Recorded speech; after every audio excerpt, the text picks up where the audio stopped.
How are we doing, everybody? Well, you know what time it is. It's time for another walk and time for a topic for another video. This time I'm going to go into a subject that is more so relating to parents and children. I just got done watching a video this morning. Another one of my favorite YouTubers named Walter Lee Hampton II. And he had this series called Welcome to Niggaville. And he talked about this young woman in Memphis, I believe, who has 11 kids and no job. And she's about to get evicted from her apartment. She can't pay her bills, and she tried applying to all these different jobs. And she recently got, I think, laid off from Taco Bell because of her pregnancy. Now, it's sad about the whole situation with her and what she's going through, but here's the thing that I've got to say is that honestly, you got to look at the big picture. You were working at Taco Bell and you have 11 kids. Okay? That does not add up to a comfortable lifestyle for yourself and your kids. I mean, working at Taco Bell, you can barely even take care of yourself because Taco Bell normally pays minimum wage. Unless you work in higher up management or you're a regional manager or something like that. But still, the other thing is that, if you have 11 kids, you're not going to be able to afford a comfortable lifestyle, period. You are going to be broke or destitute for the rest of your life. This is the problem I have with people like her, is that I don't think people honestly should have children, nevertheless 11 kids or more, unless they actually have themselves together and they know where they want to go with their life, okay? I think one of the main problems in this world, especially in areas in which has a lot of poverty and crime, are people who are having children that they can't take care of, okay? See, here's the thing.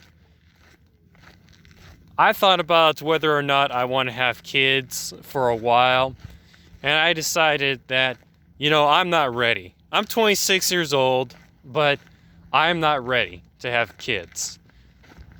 For several reasons, because one, I haven't found the right type of woman that I want to have kids with right now, and I also want to go out and have fun and enjoy myself and just figure out more so who I am and take time to invest in myself. And also, the hassle of having children and the cost of having children is not something I want to take on right now. I have cousins, I have people who I know personally that have a few kids, and they're just running all over the place. They're causing a lot of stress to the parents, and it's just a hassle, It's like their little bucket. It's like their little they're little animals that have a lot of energy to them, and you can't tie them down unless you actually put proper discipline on them. And the thing is, the cost of having a child nowadays is between $250,000 to $500,000. I done my research on this. The average cost to raise a child is that much money. And that's not even counting the cost of them potentially going to college. So could you imagine how much money it's going to cost to have 11 kids? That's a lot of fucking money. And I don't even think that even if you can afford to take care of all those kids, that you should do it because of the hassle of having 11 children. You know, just running all over the place, kicking and screaming. No, thank you. Not for me. Oh my God. See, here's the thing. Back in the days, I found this out. Hundreds of years ago, people had a lot of kids. But it was for several reasons. One, people more so back then were living in farming agriculture communities. So what they would do is they would have a lot of kids so they can have more hands on the farm or in the fields to work. And also, back in then, kids were dying. People were dying at a fairly young age. There wasn't any such thing as vaccinations. There wasn't such a thing as pure drinking water. There wasn't enough food.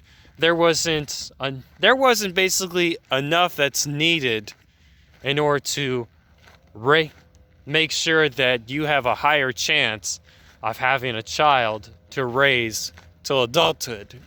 Excuse me, I burped. But nowadays we have vaccines. Nowadays we have better medicine. Nowadays we are plentiful as far as clean drinking water and good food to eat, among other things. So there's really no need to go ahead and have a lot of kids now because of that. And the other thing is that, you know, our standards of society now are very, very high, in which anyone can have kids and have more so of a chance that that kid's going to live to adulthood. But still, there are people who choose to have a bunch of kids that they cannot afford and are not capable of taking care of. And I think it also has to apply with the cultures in which have a lot of kids. See, this is one thing I realized. In the black community today, one of the main problems is not racism. It is having kids out of wedlock and not having the fathers around. You know, when I watched that video by Walter Lee Hampton II, and I've seen this on several other videos before, like another popular channel about what goes on in the black community, Tommy Sotomayor, is that a lot of these black women are having a lot of kids from a bunch of different guys, and the men aren't around. And a lot of times what they do is they collect welfare and food stamps and Social Security just to take care of themselves and the kids. And a lot of times they use the kids as a means to be able to go ahead and get free shit. But this is another thing I realize. You know, 70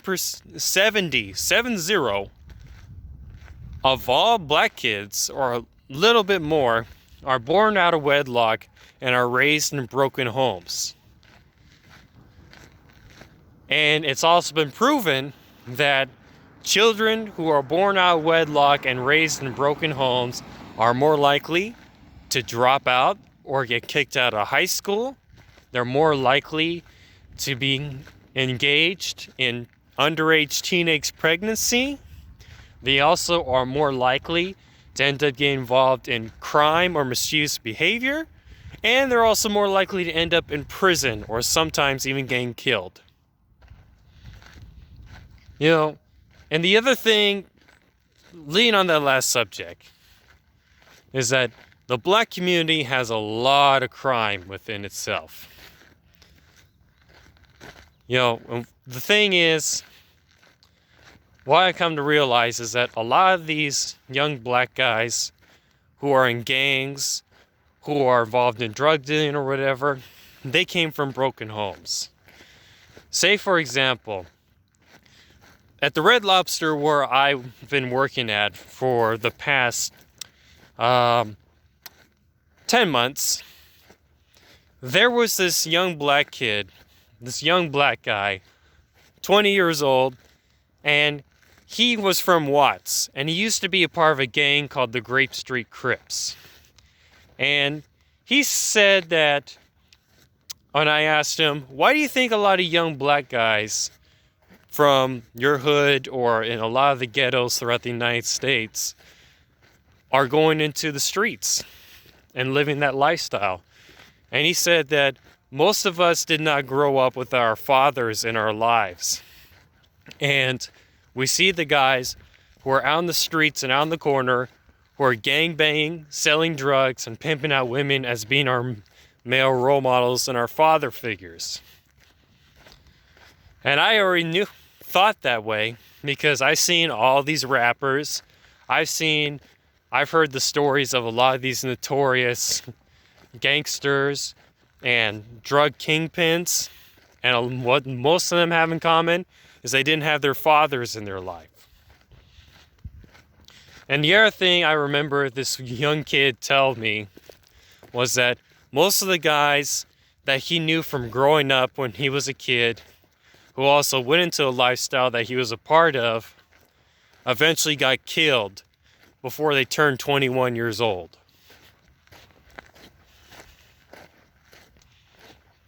You know, and it's like a cycle that keeps on repeating itself. You know, people are having kids out of wedlock, not having the fathers around, and then their kids end up becoming a nuisance in school and getting kicked out, or they end up going ahead and getting themselves pregnant at a young age, and then they go out into the streets because they see the guys who are on the streets being their father figures.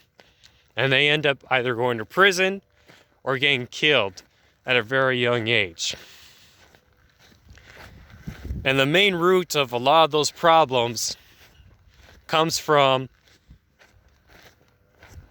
black women, you know, black guys who are having kids when they are very young, when they are not ready to have children, they don't have their lives together. And it leads to a bad situation with themselves and their kids. And then it just gets getting worse.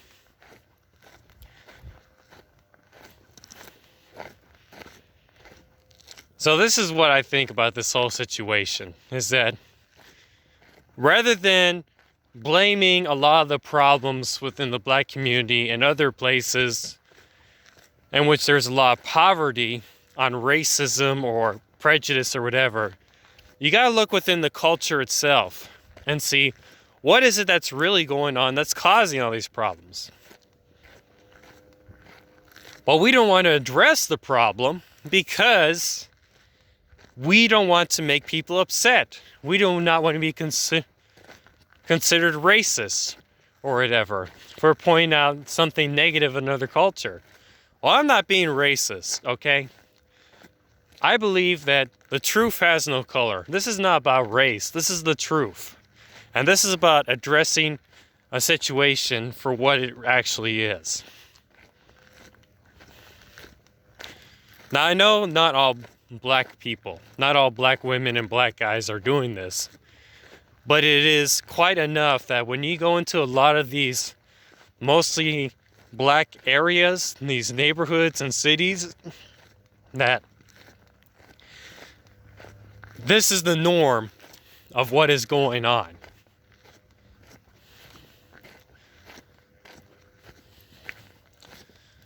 So, I don't know what's going to have to be done or repair the situation.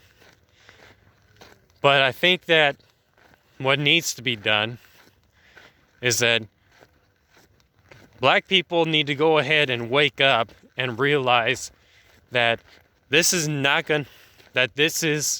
something that they honestly have brought upon themselves by making bad decisions. And that's what ultimately gets down to. It doesn't get down to who you are, what your race is. It has to do with your decisions that you make in life and how smart you are. So, that's what I got to say about this whole situation. just thought I might run by with it because when I saw this thing, I thought, you know, I gotta talk about this. I've seen this happen so many times by seeing all this stuff on YouTube, seeing some of it personally, and hearing these stories about all these rappers that had fucked up childhoods because they were born out of wedlock and raised by a single mom, and yada, yada, yada. And just say, look, this is what's really going on, okay? Don't blame the white man. Don't blame society. You gotta blame yourself for making bad decisions with your life. And just say, okay, I fucked this up. I shouldn't do this again. But for some people, they just never learn and they just keep making the same bad mistakes over and over and over again. So then it doesn't get any better for them. It just gets worse. But you know what? You just reap what you sow. I mean, hopefully things turn around for this woman in Memphis with 11 kids. But it's just an example for me and for a lot of other people how you don't want to live your life. And I'll especially tell my daughter this, is that don't have kids until you know who you are and you're settled down with your life and you find the right guy. Not guys, the right man, okay? And if you gotta wait a while to find the right man, then that's okay. Because I'm waiting for a while to find the right woman. Anyways, check out Walter Lee Hampton II. He's a really cool dude. He's a honest, very straightforward man from Atlanta. You're probably going to like his series, Welcome to Niggerville. And he also has a lot of other videos discussing various topics on his opinions like I do. It's just that he's been doing it a lot longer and honestly better than I do. So check his stuff out and see how it is. Anyways, peace out everybody. Bye-bye.